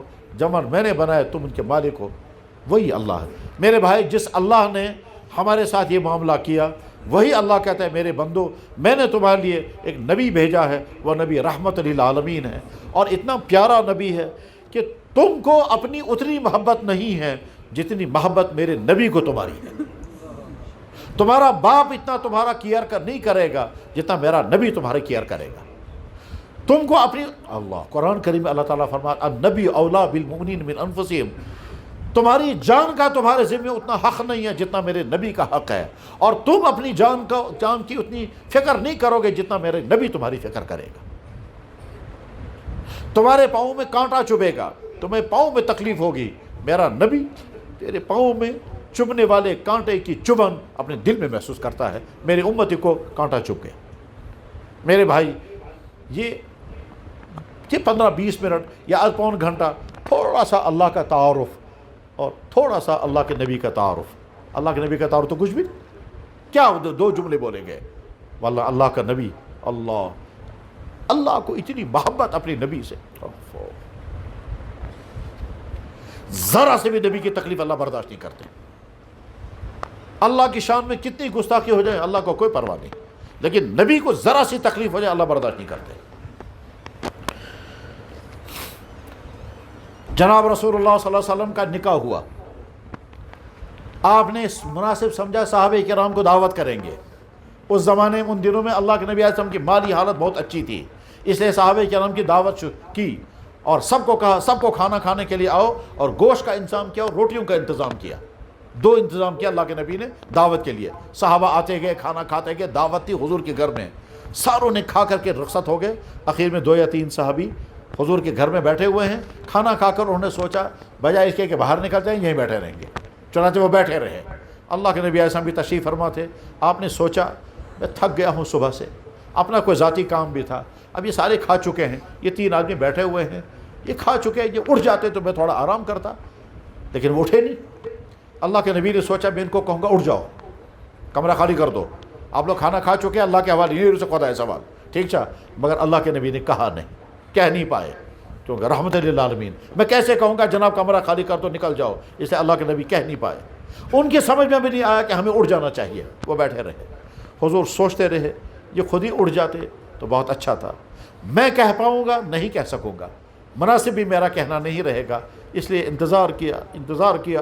ان بیچاروں کی سمجھ میں نہیں آیا, حضور خود کہہ نہ سکے, لہذا اللہ کے نبی نے سوچا میں ہی اڑ جاؤں گا تو ان کو بھی سمجھ میں آ جائے گا, یہ بھی اڑ جائیں گے. اللہ کے نبی اعظم اٹھ گئے, وہ بیٹھے رہے. حضور نکل گئے باہر. حضور نے سوچا جب میں باہر چلا جاؤں گا یہ منطقی ہے, یہ بھی سمجھ جائیں گے کہ ہمیں اڑ جانا چاہیے, لیکن ان کو سمجھ میں نہیں آیا, وہ بیٹھے رہے. ان بیچاروں نے سوچا ہوگا آئندہ نہ جانے کبھی اندر آنے کا موقع زندگی میں ملے گا یا نہیں. اس مقدس ترین گھر میں اندر آ کر بیٹھنے کا موقع ہمیں کہاں ملے گا, وہاں تو ازواج مطہرات ہوتی ہیں, وہاں کیسے جائیں گے اندر, وہ تو مسجد میں ملاقاتیں ہوتی تھی. آج خوش قسمتی سے اندر آنے کا موقع ملا ہے, ٹھیک ہے اس کا فائدہ ہم اٹھائیں گے, اس لیے بیٹھے رہے. حضور تشریف لے گئے, حضرت عائشہ سے ملاقات ہوئی اور کئیوں سے ملاقاتیں ہوئیں, کئی سارے کام کیے. کافی دیر کے بعد حضور واپس آئے یہ سوچ کر کہ وہ لوگ اٹھ چکے ہوں گے. آقا دیکھا تو وہ وہیں بیٹھے ہوئے, دیکھا حضور نے وہ وہیں بیٹھے ہوئے, واپس چلے گئے. سوچا بھائی جب واپس چلا جاؤں گا تو ان کا خیال آ جائے گا بھائی اب تو اٹھ جائے کم سے کم, لیکن وہ اٹھے نہیں, چلے گئے اللہ کے نبی. پھر بہت سارے کام کر کے کافی دیر گزر گئی. اب آئے یہ سوچ کر کہ اب تو نکل گئے ہوں گے, کمرہ خالی ہو گیا ہوگا. آ کے دیکھا تو وہ ابھی بیٹھے ہی ہوئے تھے. توجہ کے ساتھ سنیں میں کیا سمجھا رہا ہوں. اور یہ واقعہ قرآن کریم میں اللہ تعالیٰ شاہ نے لیا ہے. تیسری مرتبہ جب اللہ کے نبی علیہ السلام آئے, اب ان 2-3 آدمیوں کے ذہن میں آ گیا کہ شاید 3 مرتبہ اللہ کے نبی علیہ السلام نے آ کے دیکھا, چلو اٹھ جاؤ اب نکل جاتے ہیں, کافی دیر ہو گئی. اٹھ کے نکل گئے. بس یہ جو 3 تھے یہ صحابی تھے, اللہ کے نبی کے پیارے صحابی تھے. یہ حضور کے گھر میں بیٹھے, کیا ان کا مقصد حضور کو تکلیف پہنچانا تھا؟ کیا ان کا ارادہ تھا کہ حضور کو دکھ پہنچائیں گے؟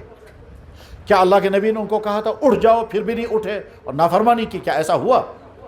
اگر ان کے ذہن میں آیا ہوتا ہمیں اٹھ جانا چاہیے پھر بھی نہ اٹھے ہوتے تو ہم گلا کرتے, بھائی آپ کے ذہن میں بات آ گئی تھی, آپ کو اٹھ جانا چاہیے تھا, لیکن نہ ذہن میں آیا نہ اللہ کے نبی نے فرمایا, وہ بیٹھے رہے بیچارے. اچھا وہاں بیٹھے رہنا کتنی برکت کی چیز تھی, اسی لیے تو وہ بیٹھے رہے وہاں, ٹھیک ہے نا. اچھا اللہ کے نبی علیہ السلام کو اس سے اذیت اگر ہوئی تو بہت زیادہ اذیت نہیں ہوئی, معمولی انتظار کرنا پڑا, ٹھیک ہے نا. اگر زیادہ مجبوری تھی اللہ کے نبی فرماتے بھائی نکل جاؤ کمرے سے, مجھے اپنا ذاتی کام ہے, لیکن اللہ کے نبی نے کہا نہیں. تو نہ نبی علیہ الصلوۃ والسلام نے ان کو کہا, نہ ان کے ذہن میں خود یہ بات آئی, اس لیے وہ کافی دیر تک بیٹھے رہے. تو کیا ہم ان کو بلیم دے سکتے ہیں یار آپ لوگ کیوں بیٹھے رہے اتنی دیر تک؟ ہے کوئی شکل دینے کی؟ نہیں, نکل گئے. بس جو ہی وہ نکل گئے اللہ نے قرآن کی آیتیں بھیج دی, یا ایھا الذین آمنوا, اے ایمان والو, لا تدخلوا بیوت النبی, نبی کے گھر میں مت آنا. لا تدخلوا بیوت النبی, نبی کے گھر میں مت آنا. الا یؤذن لکم, مگر تب جب نبی اجازت دیں گے, ویسے نہیں, ٹھیک ہے. اس کے بعد جب اندر آ جاؤ تو زیادہ دیر مت بیٹھنا, بیٹھ کے باتیں مت کرنا, فوراً نکل جانا باہر. کیوں؟ تم بیٹھے رہے, بیٹھے رہنے کی وجہ سے میرے نبی کو تکلیف ہو گئی. اور سنو, جو میری نبی کو تکلیف پہنچائے گا اس کو دنیا اور آخرت میں لعنت ہے. یا ایھا الذین آمنوا لا تدخلوا بیوت النبی الا یؤذن لکم, جب تمہیں اجازت دی جائے تب. آگے فرمایا ولا مستأنسین لحدیث, بیٹھ کے باتیں مت کرنا. ان ذالکم کان یؤذی النبی, اس تمہارے بیٹھے رہنے سے میرے نبی کو اذیت ہو گئی. ما کان لکم ان تؤذوا رسول اللہ, تمہارے لیے زیبا نہیں ہے کہ میرے نبی کو تم اذیت پہنچاؤ گے. پھر آگے فرمایا جو میرے نبی کو اذیت پہنچائے گا اس پر دنیا اور آخرت میں لعنت ہے. میرے بھائیوں, اللہ نے برداشت نہیں کیا. صحابہ تھوڑی دیر بیٹھے رہے تھے اور اللہ کے نبی کو 2-3 مرتبہ آنا جانا پڑا, اللہ نے اس کو برداشت نہیں کیا, نہیں برداشت کرتے اللہ. اللہ کے نبی علیہ السلام نے صدیق اکبر و فاروق اعظم سے فرمایا, فلاں قبیلے کے لوگ مسلمان ہو گئے ہیں، ان کے لیے کسی کو امیر بنانا ہے، مجھے مشورہ بتاؤ کس کو بنائیں امیر؟ یہ چند آدمی ان کے بڑے ذمہ دار آئے ہوئے ہیں، ان میں سے کسی کا مشورہ مجھے بتاؤ، اور اس کے بعد اس کو امیر بنا دیں گے۔ حضرت صدیق اکبر رضی اللہ عنہ نے کہا یا رسول اللہ میں چیک کر کے بتاتا ہوں۔ 2-4 آدمی سے ملاقاتیں کی، بات کی، سوچا سمجھا، اس کے بعد کہا یہ اچھا آدمی ہے۔ آ کر کے حضور سے فرمایا یا رسول اللہ یہ جتنے لوگ آئے ہوئے ہیں میں نے سب کو چیک کیا، ان میں سے بہت اچھا ہے فلانا آدمی، اس آدمی کا نام ہے قعقاع ابن معبد، اس کو امیر بنائیے۔ ٹھیک، اب آگے فاروق اعظم، یا رسول اللہ آپ کے حکم کے مطابق میں نے سب کو چیک کیا، سب کے ساتھ بات چیت کی، سب کے ساتھ ملاقات کی، میں دیکھنا چاہتا تھا کون آدمی اس لائق ہے جس کو امیر بنانا چاہیے۔ میری نظر میں تو فلاں آدمی بہت اچھا ہے، اس کا نام ہے اقرع ابن حابس، اس کو امیر بنائیں گے۔ صدیق اکبر نے ایک رائے دی، فاروق اعظم نے دوسری رائے دی۔ ایسا ہو سکتا ہے؟ آپ ایک ٹیچر سے پوچھتے ہیں سر میں کون سا سبجیکٹ لوں گا، ایک ٹیچر نے ایک بات کہی، دوسرے نے کہا دوسری بات، ہو سکتا ہے؟ آپ رشتہ کرنا چاہتے ہیں اپنے بچے کا، اس سے پوچھا، انہوں نے کہا وہاں مناسب ہے، دوسرے نے کہا وہاں مناسب ہے، ہو سکتا ہے؟ آپ بزنس کرنا چاہتے ہیں، ایک نے پوچھا، ایک نے کہا فلاں چیز کا بزنس کرو، دوسرے نے کہا فلاں چیز کا بزنس کرو، ہو سکتا ہے؟ تو اللہ کے نبی علیہ السلام نے ان سے پوچھا کس کو امیر بنائیں؟ انہوں نے صدیق اکبر نے فرمایا اور رائے پیش کی قعقاع ابن معبد، اور فاروق اعظم نے رائے پیش کی اقرع ابن حابس کی، 2 رائے آ گئی۔ صدیق اکبر رضی اللہ تعالیٰ بہت نرم مزاج انسان تھے، بہت ہی شفیق انسان تھے، لیکن اس وقت اچانک ان کو غصہ آ گیا، جس کی امید نہیں تھی، غصہ آ گیا، اور غصے میں حضرت فاروق اعظم سے کہتے ہیں آپ نے اس کے رائے کیوں دی؟ جس کے بارے میں نے رائے دی تھی آپ نے اس کے بارے میں کیوں نہیں بولا؟ آپ بھی وہی کہتے جس کے بارے میں تم نے رائے دی اس میں کیا ہے؟ آپ نے خواہ میری مخالفت کی ہے حضور کے سامنے۔ تو فاروق اعظم نے کہا میں کیوں آپ کی مخالفت کرتا، میں نے اپنی رائے دی۔ حضرت صدیق اکبر نے تھوڑی اور اونچی آواز میں کہا نہیں میں سمجھ گیا، آپ نے میری مخالفت کی ہے، اور کیا، کیوں مخالفت کی آپ نے میری، کیوں دوسرے کے بارے میں رائے دی، آپ بھی اسی کے بارے میں رائے دیتے۔ حضرت فاروق اعظم نے تھوڑی اونچی آواز میں کہا جناب عجیب آدمی ہے، میں کیوں آپ کی مخالفت کرتا، میں نے اپنی رائے پیش کی۔ اللہ کے نبی علیہ السلام ان کو بھی دیکھ رہے ہیں، ان کو بھی دیکھ رہے ہیں، سوچ رہے ہیں میرے سامنے یہ بحث کر رہے ہیں، میرے سامنے انہوں نے اونچے سے بات کی، آپس میں ہمت کیسے ہوئی ان کی میرے سامنے بات کرنے کی؟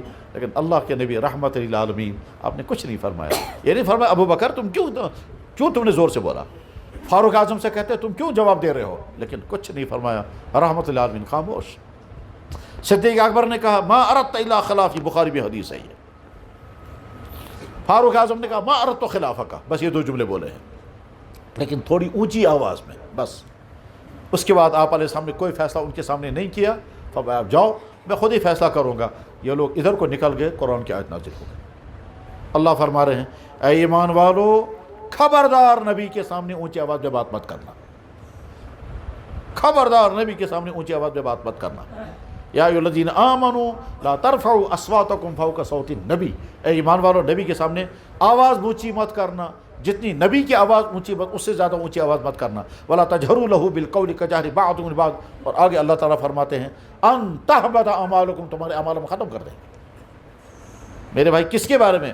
صدیق اکبر و فاروق اعظم۔ صدیق اکبر وہ صحابی ہے جس کا تذکرہ قرآن میں ہے، فاروق اعظم وہ انسان ہے جس کے بارے میں اللہ کے نبی نے فرمایا میرے بعد نبی ہوتا تو فاروق اعظم ہوتے۔ ان 2 کے بارے میں اللہ نے فرمایا کیوں؟ انہوں نے اونچی آواز میں بات کی، اللہ نے برداشت نہیں کی۔ مقام اللہ کے نبی کا مقام اتنا اونچا، جب ہم کہیں گے اللہ کیسا تو تھوڑا سا تعارف آیا، جب ہم کہیں گے اللہ کے نبی کیسے تو تھوڑا تعارف آیا۔ اب ہم اللہ کے بندے اور اللہ کے نبی کے امتی، اب ہم اعلان کر کے کہتے ہیں ہمارا رب کون ہے؟ وہ اللہ ہے جس نے ہم کو پیدا کیا، اور جتنی رحمتوں والا رب ہے، اتنی طاقتوں والا رب ہے، اتنی مہربانیوں والا رب ہے۔ اور ہمارا نبی کون ہے؟ محمد الرسول اللہ۔ اب پڑھو سب، اشہد ان لا الہ الا اللہ و اشہد ان محمدا عبدہ و رسولہ۔ یا اللہ آپ گواہ رہے ہیں، ہم اعلان کر کے کہتے ہیں آپ ہمارے اللہ، یا اللہ آپ گواہ رہے ہیں، ہم اعلان کر کے کہتے ہیں محمد الرسول اللہ سچے نبی۔ اب جب اللہ ہمارا معبود، ہم اللہ کے بندے، اور اللہ کے نبی ہمارا نبی، ہم ان کے امتی، اس کے بعد ہم اللہ سے پوچھیں گے یا اللہ اب فرمائیں آپ، ہم تو آپ کے بندے، کیا حکم ہے؟ تو اللہ تعالیٰ فرمائیں گے نماز کی پابندی کرنا، رمضان آئے گا تو روزے رکھنا، مالدار ہوں گے تو زکوٰۃ دینا، مالدار ہوں گے تو حج کرنا، ماں باپ کے ساتھ اچھا سلوک کرنا، بیویوں کے ساتھ رحم کا معاملہ کرنا، بھائیوں اور بہنوں کے ساتھ سلوک اچھا کرنا، اپنی بچوں کی صحیح تربیت کرنا، حرام مال نہیں کھانا، کسی پر ظلم نہیں کرنا، کسی کا حق مت کھانا، اپنے اولاد کی صحیح تربیت کرنا۔ یہ تو ہے عام مسلمان کو۔ اور جوان کو اللہ اور اللہ کے نبی کہتے ہیں تم جوانی کی زندگی میں ہو، اپنی جوانی کی حفاظت کرنا۔ وہ سارے غلط کام جو جوانی کی زندگی میں ہوا کرتے ہیں، ان غلط کاموں سے اپنی جوانی کو بچا کر کے رکھنا۔ اور وہ غلط کام کیا کیا ہیں کہ جوانی میں بری عادتیں لگ جاتی ہیں، کھانے کی بری عادتیں، پینے کی بری عادتیں، ملنے کی بری عادتیں، تعلقات غلط ہوتے ہیں، ٹھیک ہے، پیچھا کرنے کو جی چاہتا ہے، یہ بچتا ہے تو وہاں سے پیچھا ہونے لگتا ہے۔ اپنی حفاظت کرنا۔ غلط تعلقات ہوں گے نامحرموں کے ساتھ جوانی میں ہو۔ میں نے ابھی سمجھایا تھوڑی دیر پہلے کہ جو ہی جوانی سٹارٹ ہوتی ہے تو اللہ تعالیٰ شانہ اس مرد کے اندر اور اس عورت کے اندر جو ہی جوانی سٹارٹ ہو جاتی ہے تو اٹریکشن کا ایک سارا نظام بناتے ہیں کہ جب مائل ہوگا اس کی طرف، وہ مائل ہوگی اس کی طرف۔ کیوں ایسا ہے؟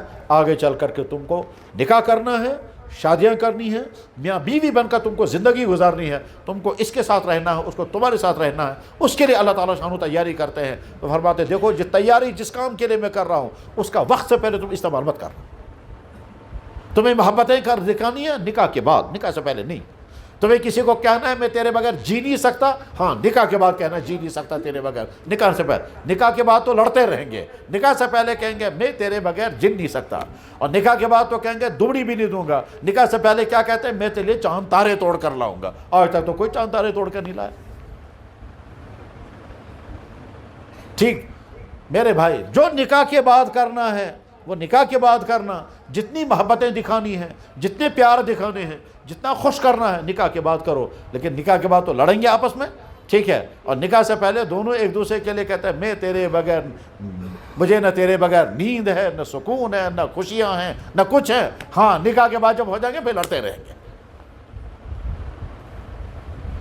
میں وہاں کشمیر یونیورسٹی میں تھا، جب بیان کر کے باہر نکلا تو لڑکے کہنے لگے، لڑکے آئے وہاں، کہنے لگے جناب آپ عشق کے بارے میں کیا کہتے ہیں؟ میں نے کہا کس سے کرنا ہے؟ کہنے لگے نہیں آپ جنرل میں بتائیے۔ میں نے کہا میں چکاسے عشق کروں سونت میں کون، مجھے سمجھاؤ پہلے۔ کہنے لگے نہیں آپ جنرل میں بتا دو۔ میں نے کہا ٹھیک ہے، اگر آپ پوچھتے ہو بیوی سے عشق کرنا چاہیے تو میں کہوں گا اسلام کہتا ہے ضروری ہے، ضروری ہے اور بہت زیادہ ضروری ہے۔ اور اگر تم کہتے ہو لڑکی سے عشق کرنا ہے تو حرام ہے، حرام ہے، حرام ہے۔ اب کون سا تم پوچھ رہے تھے؟ کہنے لگا سچوٹ سچکال ہے سیر سی۔ میرے بھائی یہی ہے۔ تو اللہ ہمیں کہتا ہے اپنی جوانی کی حفاظت کرو، اپنی جوانی کی حفاظت کرو ڈرگز سے، غلط تعلقات سے، فیشن سے، فضول عادتوں سے، میوزک سے، ڈانس سے، ناچنے گانے سے، آوارگی سے، چوریوں سے، بری چیزیں کھانے سے، بری عادتوں سے، اور اپنی جوانی کو برباد کرنے سے اللہ منع کرتے ہیں۔ اللہ کہتے ہیں میرے بندے میں نے تجھے فریش جوانی دی ہے تو کیوں اس کو برباد کر رہا ہے، تو کیوں اس کو تباہ کر رہا ہے؟ اللہ کہے میرے بندے میرا نبی تجھے سکھائے گا کہ جوانی کیسے گزارنی ہے۔ دیکھ میرے نبی کی جوانی کیسی تھی، اتنی پاکیزہ جوانی، انتہائی خوبصورت اور بہت طاقتور۔ معلوم ہے ہمارے نبی کی جسم میں طاقت کتنی تھی؟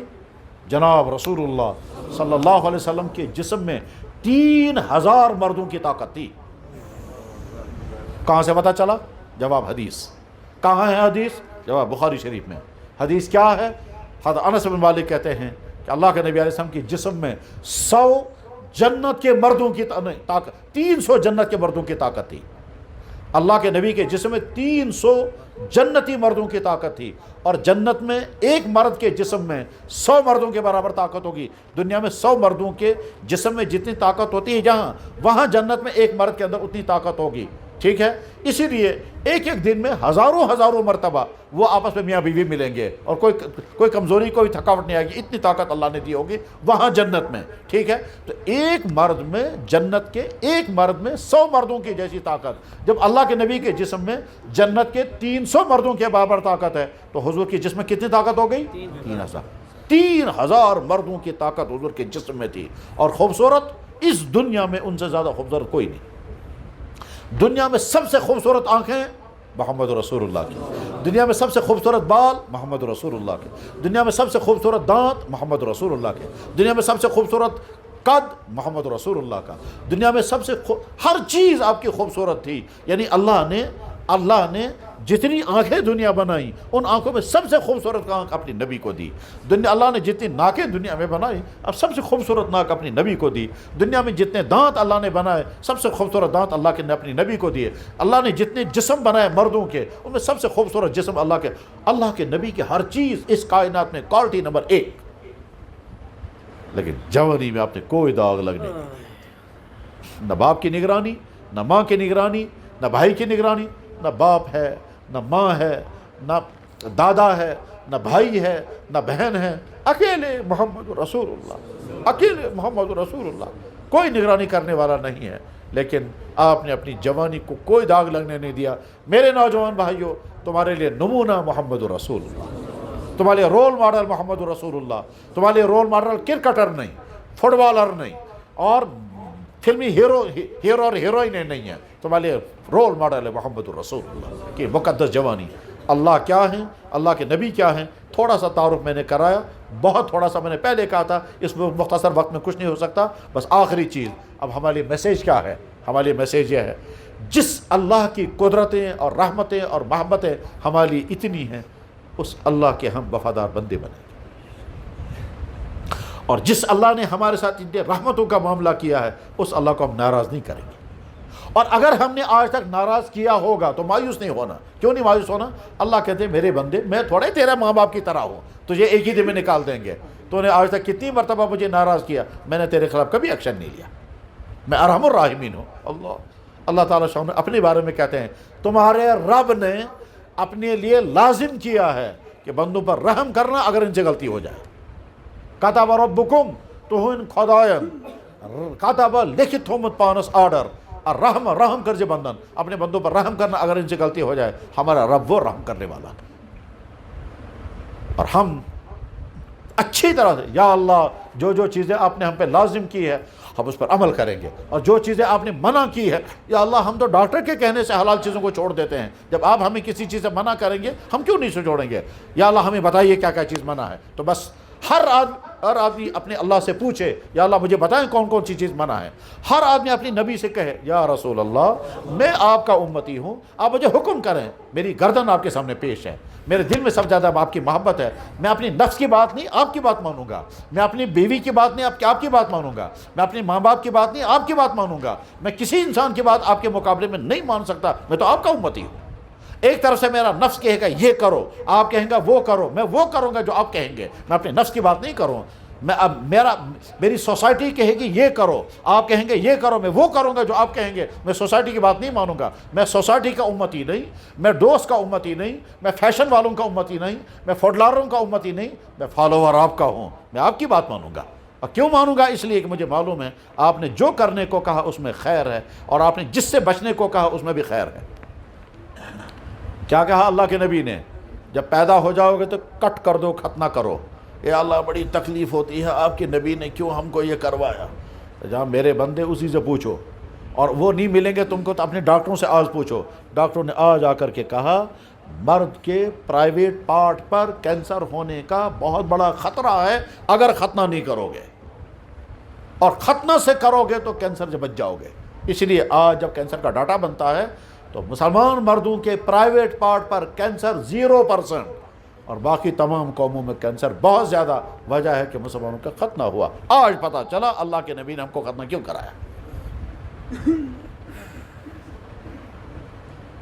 تھوڑے پتہ چلے گا انسانوں کو، یہ ہر چیز کے پیچھے حکمتیں عجیب عجیب ہیں۔ چھوٹے سے چھوٹا عمل اگر اس کے پیچھے لاجک، اس کے پیچھے فلاسفی، اس کے پیچھے نہ جانے کیا کیا حکمتیں ہوتی ہے، جب حکمتیں کھل جاتے ہیں آدمی حیران ہوتا ہے۔ اللہ کے نبی، میرے بھائی ارادہ کرو انشاءاللہ ہم زندگی گزاریں گے اللہ کا بندہ بن کر، ہم زندگی گزاریں گے اپنے نبی محمد رسول اللہ کا امتی بن کر، اور اسی میں ہماری کامیابی ہے۔